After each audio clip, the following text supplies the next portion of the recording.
자, 212쪽으로 가봅시다.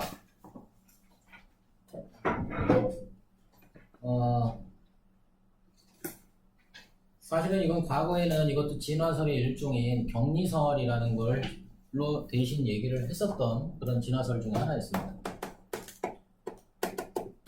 말 그대로 격리설은 어떻게 됐을 때 나타나는 현상이다 라고 생각하면 돼요. 격리됐을 때. 그러니까 지역적으로 이쪽 지역하고 이쪽 지역이 완전히 분리가 돼서 격리가 되어 있는 그런 지역에서 나타날 수 있는 그런 진화설입니다. 이거 우리 격리설이다 이렇게 표현을 하고, 아메리카 쪽에 보면 여러분들 적도 지방에 있는 나라가 있어. 그 나라 이름이 혹시 뭔지 압니까? 에콰도르라는 나라야. 에콰도르. 에콰도르에는 바로 뭐가 있냐면 갈라파고스라는 군도가 존재합니다.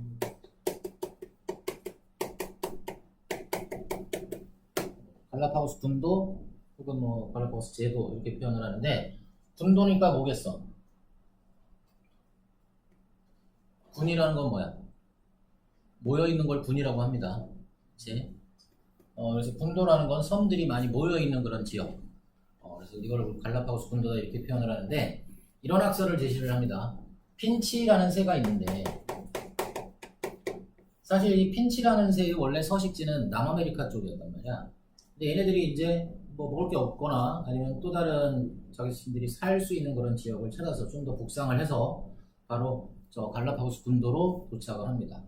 여기는 섬이 엄청 많고 섬끼리 상당히 많이 거리가 떨어져 있단 말이야. 그럼 각 섬으로 얘네들이 날아가서 상당히 여러 종류의 부리를 갖는 그런 새들로 나타나게 됩니다. 변이가 일어난 거지. 근데 이 섬이나 이 섬에 각각의 여러 개의 부리를 갖는, 종류가 다양한 부리를 갖는 핀치들이 일단 같단 말이야. 근데 문제는 뭐냐면 여기에서 살아남을 수 있는 애가 얘네들이 다 살아남을 수 있었던 거는 아니다라는 얘기가 됩니다. 무슨 얘기야? 이쪽 섬에는 만약에 뭐 아주 딱딱한 열매만 열려. 그 다음에 여기는 뭐 부드러운 열매도 열리는 데고. 그러니까 각 섬들마다 뭐가 다른 거야? 환경이 다른 거야. 먹이의 종류가 다른 거야. 그럼 먹이의 종류가 다르니까 결국은 부리가 어떤 부리를 갖고 있느냐에 따라서 그 먹이를 먹기가 상당히 좋거나 나쁘거나 할 수 있겠지. 그래서 각 섬마다 새들의 부리가 자연 선택돼서 지금은 이런 갈라파고스 군도에 가게 되면 이쪽 섬에는 뭐 크고 단단한 부리를 갖는 새들만 살아, 핀치만. 여기는 부리가 좀 길쭉한 그런 부리만 갖는 그런 새들만 살고, 이런 것들을 우리는 바로 격리설이다 이렇게 우리가 표현을 하게 됩니다. 자, 그래서 변이와 자연선택, 동그라미 1번입니다. 핀치 부리의 자연선택 이렇게 나와 있고, 한 종의 핀치가 갈라파고스 군도의 각 섬에 적응해서 모양과 크기가 각기 다른 부리를 갖게 된 과정에 해당이 되겠다 이렇게 말씀드리겠지. 그래서 핀치의 진화 과정을 보니까 남아메리카의 핀치가 갈라파고스 군도로 날아들어서 각 섬의 부리의 모양이 다양한 많은 수의 핀치가 태어났고, 그 다음에 핀치는 먹이와 서식지를 두고 경쟁했고 각 섬의 먹이 환경에 적합한 부리를 갖는 핀치가 바로 자연 선택되게 되었다 이렇게 봐주면 되겠고, 같은 종의 핀치가 오랫동안 다른 먹이 환경에 적응을 해서 서로 다른 종의 핀치로 지금은 진화했다 이렇게 얘기를 해주시면 됩니다. 자, 그 다음에 또 뭐가 있나 보니까 난모양 적혈구야.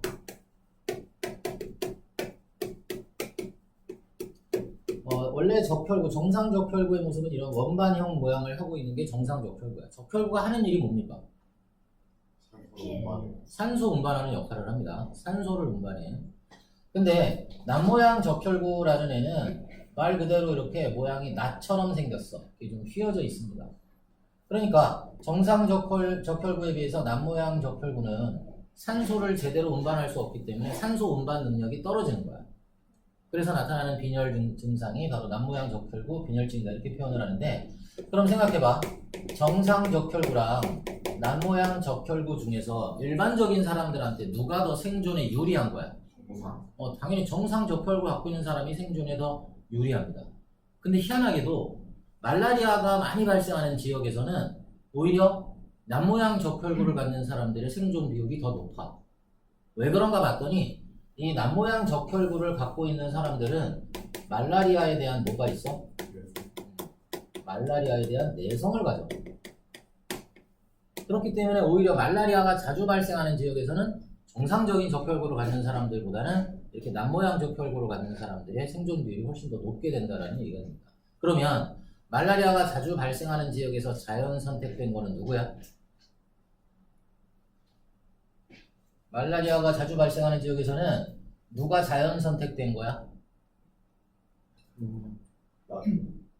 당연히 남모양 적혈구를 하려고 자연 선택된 거. 얘네들이 살아남는 거잖아.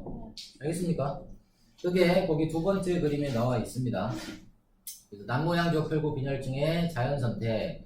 말라리아가 많이 발생하는 아프리카 일부 지역에서는 남모양 적혈구 빈혈증인 사람의 비율이 다른 지역보다 더 높게 나타나는 이유가 바로 이 내성 때문이고, 바로 그걸로 인해서 결국 남모양 적혈구가 여기서는 자연 선택됐다, 이렇게 얘기할 수가 있는 겁니다. 됐어? 자, 그 다음에 여러분들 그 밑에 보게 되면은 항생제 내성세균의 자연 선택이 있어. 이거 중요합니다.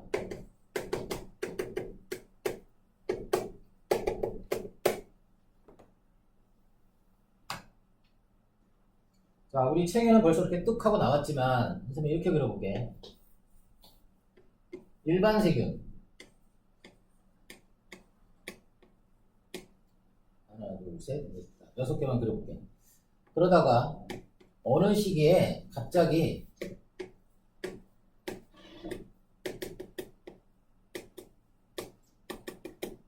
이런 애들이 나타났어. 그럼 이 색칠한 건 뭐야? 얘네들이 내성세균입니다. 그러니까 일반 세균은 내성이 없는 거야. 근데 갑자기 내성세균이 등장했어. 내성세균이 등장했으니까 얘네들은 항생제를 처리를 한다고 하더라도 죽어 안 죽어? 안 죽게 되는 거야. 얘네들 왜 나타난 거야? 왜 나타났어? 갑자기 나타났잖아. 돌연변이야, 돌연변이. 내성세균이 갑자기 나타난 거는 이건 바로 돌연변이에 의해서다. 원인 알 수 없다. 자, 그 다음에 여기다가 뭘 했나 봤더니 바로 항생제를 처리합니다. 항생제를 처리했더니 내성세균은 어떻게 돼? 그대로 살아남습니다. 그 다음에 그냥 일반적인 세균 5마리 있었는데 어떻게 돼? 5마리가 아니라 하나, 둘, 셋, 4마리 있었는데 3마리가 죽고 어떻게 한 마리는 살아남았다고 한번 봐봅시다. 이거 죽었고, 이거 죽었고, 이거 죽었어. 그 다음에 시간이 경과하면 무슨 일이 생겨? 얘네들끼리 뭘 한다? 번식이라는 걸 합니다. 번식을 하겠지. 그러면 뭐 2배로 늘어났다고 따져봐. 그럼 이렇게 내성세균은 2마리였다가 4마리가 되겠고, 그 다음에 요 하얀 거 1마리였다가 2마리가 되겠지. 그러면 원래 숫자 몇 개였어? 6마리였지? 나중에 지금도 몇 마리야? 6마리가 됩니다. 하지만 뭐가 달라졌어? 비율이 달라졌지. 근데 여기서 만약에 한 번 더 항생제를 또 처리한다고 생각해봐. 그럼 아까는 살아남았던 얘네들이 결국은 어떻게 될 수밖에 없는 거야? 다 죽을 수밖에 없는 거야.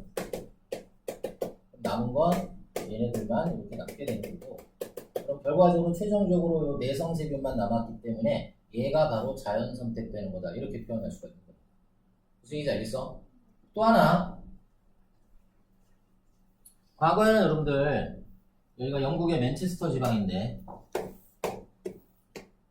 맨체스터는 다 알지? 자, 19세기야 19세기 바로 이전이다 라고 한번 생각을 해봅시다. 19세기 때 무슨 일이 일어난 거야? 선생님 역사는 별로 안 좋아하지만 그래도 19세기 정도는 알아야지. 19세기 하면 뭐가 딱 떠올라? 영국 산업혁명. 너 18세기야? 산업혁명 18세기거든요. 그래? 바뀌었어? 19세기입니다. 18세기 자, 중요한 건 그게 중요할까? 지금이 과학 시간이지. 뭐 19세기 이런 18세기가 그게 무슨 상관이야? 그거 없지? 자, 여기 나무가 있는데 일반적으로는 그 나무 겉부분에 지의류라는 게 존재합니다. 지의류라고 해서 뭐 이끼라든가 이런 것들이 이렇게 나무 표면에 이렇게 덮여 있는 그런 애들을 지의류라고 불러. 근데 지의류는 일반적으로 이렇게 흰색 좀 밝은 색을 띱니다.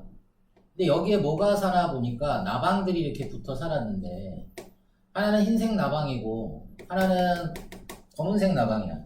파란색으로 한번 칠해봅시다. 파란색을 검은색이라고 생각해. 그러면 여기 지금 지나가던 새가 있는데 누가 눈에 더 잘 띄겠어? 바탕이 흰색이야. 흰색 나방하고 검은색 나방이야. 누가 더 눈에 잘 띄냐고. 검은색 나방이 당연히 눈에 더 잘 띄겠지. 그래서 이때 당시에는 결과적으로 어떤 나방의 생존 비율이 더 높다? 니네 생각 안 하니 지금? 어떤 나방의 생존 비율이 더 높아? 흰색 나방의 생존 비율이 높은 거야. 그럼 이때는 누가 자연 선택됐다라고 얘기할 수 있는 거야? 당연히 흰색 나방이 자연 선택했구나 이렇게 얘기할 수 있는 겁니다. 근데 바로 산업혁명이 일어나면서 이제 공업 암화가 일어납니다. 공업 암화라고 표현을 해. 공업 암화 현상으로 인해서 지유류들이 사라져버려. 지유류들이 사라져버리니까 그냥 원래 나무 색깔이 나타납니다. 하얀색이 아니라 그냥 진한 나무 색깔이 나타나게 되고, 그럼 이 진한 나무 색깔에 마찬가지로 흰색 나방하고 검은색 나방이 있다면 누가 더 눈에 잘 띄어? 이번엔 흰색이 눈에 잘 띄기 때문에 이번에는 누가 더 생존할 가능성이 높냐, 누가 더 자연 선택됐냐라고 얘기한다면 검은색 나방이 자연 선택됐다 이렇게 우리가 표현할 수 있는 거예요. 그래서 결과적으로 뭐 항생제 내성세균도 그렇고 또 그 다음에 이 나방의 자연 선택, 또 아까 얘기했던 그 남모양 적혈구에서의 그 말라리아 지역에서의 그 자연 선택, 또 그 다음에 갈라파고스 군도에서의 자연 선택, 이런 이렇게 여러 가지를 우리가 확인할 수 있다라는 얘기가 됩니다. 잠깐 어디로 넘기냐 여러분들, 한 장만 넘겨봐. 214쪽으로 가볼게.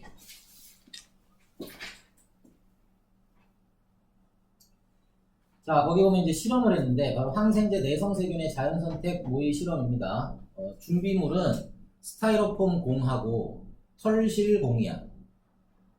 자, 벨크로를 갖다가 내가 찝으면, 벨크로로 찝으면 누가 잘 달라붙어 오겠니? 털실 방울이 훨씬 더 잘 달라붙어 오겠지? 자, 그럼 생각해봐 여러분들. 이걸로 해석을 해주면 돼. 자, 여기 있는 이 하얀색 세균을 우리는 뭐라고 봐주는데? 이게 털실이라고 보면 됩니다. 그럼 갑자기 생긴 이 내성세균은 뭐라고 보면 된다? 이게 이제 스타이로폼 방울이다 이렇게 봐주면 돼. 그 다음에 내가 벨크로 장갑을 이용을 해서 여기서 이렇게 딱 손으로 댔다가 딱 끄집어냈어. 딱 끄집어내면 누구는 끄집어 나오지만, 다른 말로 털실들은 끄집어 나오게 되지만 스타이로폼 공은 잘 안 끄집어 나오게 되겠지. 그래서 남는 애들이 생기게 되는 거고, 또 시간을 좀 주게 되면 얘네들이 번식하는 일도 있다라고 얘기를 했는데, 이 실험에서는 바로 그런 실험 과정들이 들어있기 때문에 만약에 실험에서 뭘 물어본다라고 한다면 여러분들이 이게 무슨 과정이다 이렇게 얘기할 수 있으면 됩니다. 그럼 봐봐. 첫 번째, 털실방울 36개랑 스타이로폼 구 4개를 쟁반 위에다 잘 섞어 놓은대. 4개만 집어넣대. 그럼 갑자기 4개를 집어넣었다라는 건 이거 뭘 의미하는 거야? 스타이로폼 공 4개가 들어왔다는 건 돌연변이가 생겼다 이렇게 생각하면 된다 그랬지. 알겠어? 자, 그 다음에 털실방울은 벨크로 테이프에 잘 붙기 때문에 항생제 내성이 없는 세균을 의미하는 거고, 스타이로폼 구는 잘 붙지 않기 때문에 항생제 내성 세균을 의미한다 이렇게 봐주시면 됩니다. 민지 무슨 생각해? 무슨 생각해? 집에 뭐 놓고 왔어? 집에 여친 두고 왔어? 수업하는데 뭘 이렇게 골똘히 생각하고 있어? 자, 다음 두 번째입니다. 벨크로 테이프를 이용해서 남은 털실 방울과 스타이로폼 구의 개수의 합이 20개가 될 때까지 제거한다 이렇게 되어 있어. 근데 제거한다고 하더라도 스타이로폼 공은 제거가 된다 안 된다? 안 됩니다. 그런 다음에 쟁반에 이제 남은 개수만큼 털실 방울과 스타이로폼 구를 더 넣어주고, 자 거기다 밑줄 쳐봐. 남은 개수만큼 털실 방울과 스타이로폼 구를 더 넣어주고까지. 더 넣어준 건 뭘 의미하는 거야? 번식한 거지, 번식. 번식이라고 써놓읍시다. 그 다음에 각 개수를 기록하고, 그 다음에 과정 2와 3을 계속 반복합니다. 2번 더 반복해서 쟁반에 남은 털실 방울과 스타이로폼 구의 개수의 변화를 알아본다 이렇게 되어 있는데, 결국 따지고 보면 거기 표가 결과값이 나와 있지만 털실 방울의 개수는 처음에는 36개, 그 다음에 32개, 24개, 8개로 점점 줄어드는 반면에 스타이로폼 공의 개수는 4개에서 8개, 16개, 32개로 계속 증가하는 걸 우리가 확인할 수 있는 거고, 결국 밑에 이거를 자료 분석해보게 되면 스타이로폼 공의 존재 비율이 점점 밑으로 내려갈수록 10에서 20, 40에서 80%까지 증가하게 된다는 것을 확인할 수가 있는 겁니다. 그 옆에 페이지도 봐봐. 이번에는 바둑알 가지고 실험을 한 건데 흰색 바둑알 25개랑 검은색 바둑알 5개를 잘 섞어서 항생제 배지 모양 위에 뿌린대. 배지라는 거는 원래 뭔가 이렇게 잘 자라게끔 해주는 그런 장소입니다. 근데 여기서는 그냥 체스판 같은 거를 갖다 놓은 거야. 그럼 체스판 같은 거니까 검은색 칸과 그 다음에 하얀색 칸이 이렇게 있을 텐데 항생제 배지 모양에서 검은색 칸은 항생제에 해당이 된대. 그럼 생각해봐. 검은색 칸이 항생제면 일반 세균은 무슨 바둑알이야? 하얀색 바둑알이 일반 세균에 해당이 되겠지. 왜냐면 하얀색 바둑알은 검은색에 들어가게 되면 눈에 더 잘 띌 거 아니야. 그치? 자, 그래서 흰색 바둑알은 결국 그 항생제 내성이 없는 세균. 근데 얘네들을 실험할 때 이 흰색 바둑알은 검은색 칸에 조금이라도 닿으면은 제거를 시킨대. 항생제에 노출이 돼서 죽었다 이렇게 봐주면 되는 거야. 그 다음에 검은색 바둑알은 검은색 칸에 완전히 들어간 경우에만 제거하는 거니까 얘네들을 쭉 뿌리고 난 다음에 내가 제거시킬 애들을 살펴보게 되면 하얀색 바둑돌하고 검은색 바둑돌 중에서 누가 더 많이 제거가 되겠어? 하얀색이 더 많이 제거될 수밖에 없겠지? 그게 바로 똑같은 실험 내용이다. 이렇게 여러분들이 정리를 해놓으시면 됩니다. 다시 넘어와. 213쪽으로 가봅시다. 자, 다양한 생물의 출현과 진화 이렇게 되어 있고 환경 변화는 자연 선택의 방향에 영향을 주기 때문에 다양한 지구 생태계에서 생물은 각 환경에 적합한 방향으로 자연 선택됐고 이 과정이 오랫동안 반복되면서 현재와 같이 생물종이 다양해졌다라고 정리해 주시면 됩니다. 자, 진화설은 진화설이고 그렇다면 과연 최초의 생명체는 어떻게 탄생이 됐을까? 바로 이거를 설명하는 게 바로 지구의 생명체 출현을 설명하는 가설이다. 이렇게 지금 나와 있습니다. 세 가지가 있는데 전부 다 법칙이라고 써 있지 않고 전부 다 뭐야? 뒤에 뭐라고 써 있어? 설로 되어 있지? 그러니까 뭐 확인할 수는 없지만 이런 세 가지 학설들이 존재한다. 이런 얘기가 됩니다. 첫 번째는 바로 화학 진화설.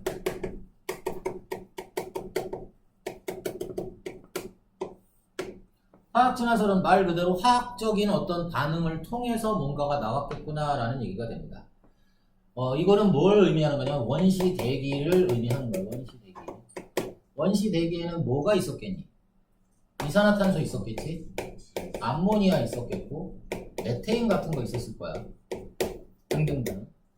자, 그런데 바로 밀러라는 사람이 실험을 합니다.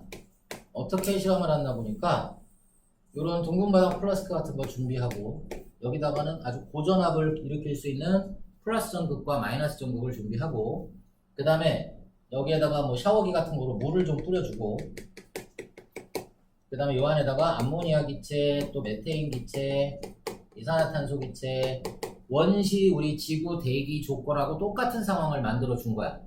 그 다음에 여기다가 높은 고전압을 걸어줍니다. 고전압을 걸어줬다는 얘기는 방전을 일으켰다는 얘기가 되는 거고 방전을 일으켰다라는 거는 결국 원시 대기에도 번개가 쳤을 수 있으니까 그 번개가 쳤을 가능성으로 그대로 실험을 한 겁니다. 그랬더니 이 실험을 통해서 결국 요 밑에 뭔가가 만들어진 걸 확인합니다. 뭐가 만들어졌나 봤더니 간단한 뭐가 만들어져? 아미노산이 만들어집니다.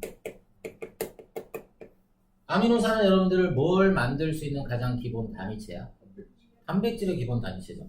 단백질은 여러분들 생명체에서 가장 기본이 되는 물질입니다. 물 다음으로 많은 게 단백질이잖아. 그래서 화학진화설이라는 거는 생명체라는 게 원시 대기에서 바로 이런 과정을 통해서 아미노산 같은 것들이 만들어지고 얘네들이 모여서 결국은 어떤 단백질을 형성하게 되고 그게 생명체로 이어지지 않았을까라는 학설을 바로 화학진화설이다 이렇게 표현을 합니다. 또 뭐가 있나 봤더니 바로 심해 열수구설이야. 심해 열수구에도 마찬가지로 저런 암모니아라든가 메테인 같은 것들이 풍부하고 심해니까 깊은 바다가 되겠지. 또 깊은 바다니까 깊은 바다면서 동시에 열수구라는 거는 땅속에서 상당히 높은 뜨거운 물이 솟구쳐 오르는 곳을 갖다가 심해 열수구라고 부릅니다. 그럼 여기에는 생명체가 탄생하기에 적당한 온도 조건과 적당한 재료들이 존재하기 때문에 이 심해 열수구에서 생명체의 기원이 탄생하지 않았을까라는 학설을 심해 열수구설이다 이렇게 표현합니다. 처음 들었을 때 좀 말이 어렵기 때문에 외우기 좀 힘들어. 근데 이거 주관식 단답형으로 많이 나옵니다, 여러분들.